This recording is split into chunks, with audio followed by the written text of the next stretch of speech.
Bienvenue dans cette vidéo explicative de la matière que vous pourrez découvrir l'année prochaine si vous venez à l'UT d'Orléans, la BD.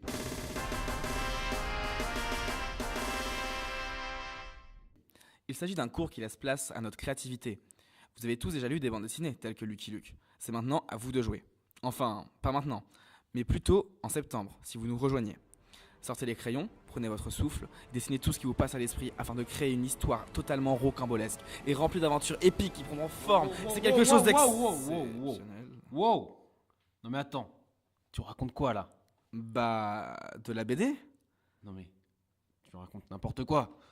Je vais pas leur dire la vérité quand même. Ouais, pas faux. On fait quoi du coup? Bah, on n'a pas le choix. Hein. On va devoir leur faire un cours façon simple, rapide, mais faut pas leur faire peur surtout.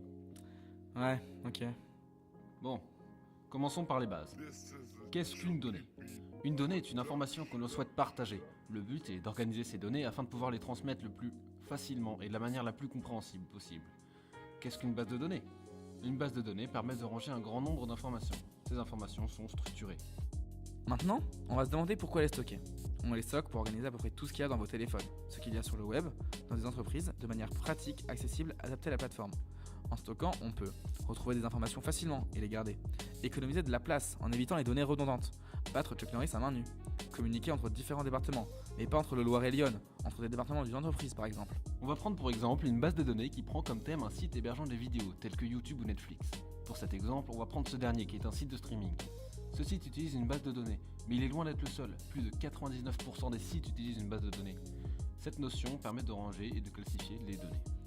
Nous pouvons déjà répertorier tous les éléments qui composent Netflix.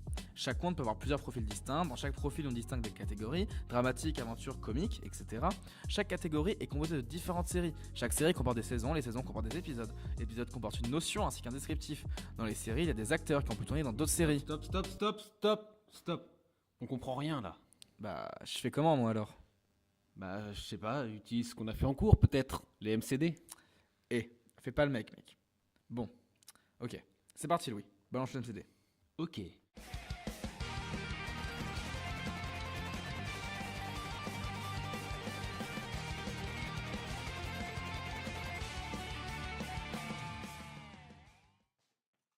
Ok. Un compte est représenté par une entité. Une entité est un groupement d'attributs. Par exemple, dans compte, on peut trouver le nom, le prénom, le mail, le mot de passe et la carte bancaire.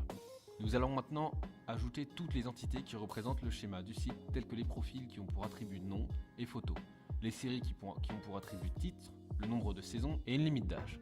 Une série est composée d'épisodes. Devine ce qu'on crée du coup pour représenter les épisodes, Alain. Une entité? Bravo Alain. Et que peut-on représenter dans les épisodes sur Netflix? Je dirais le nom, la description, la notation et... La durée, t'as oublié la durée. Bon, on continue. Il nous manque la catégorie et les acteurs. Voilà. Maintenant, il faut mettre les associations entre les entités. Prenons l'exemple des acteurs. Les acteurs ne sont pas associés à une seule série. On va donc mettre une association entre deux entités, acteurs et série.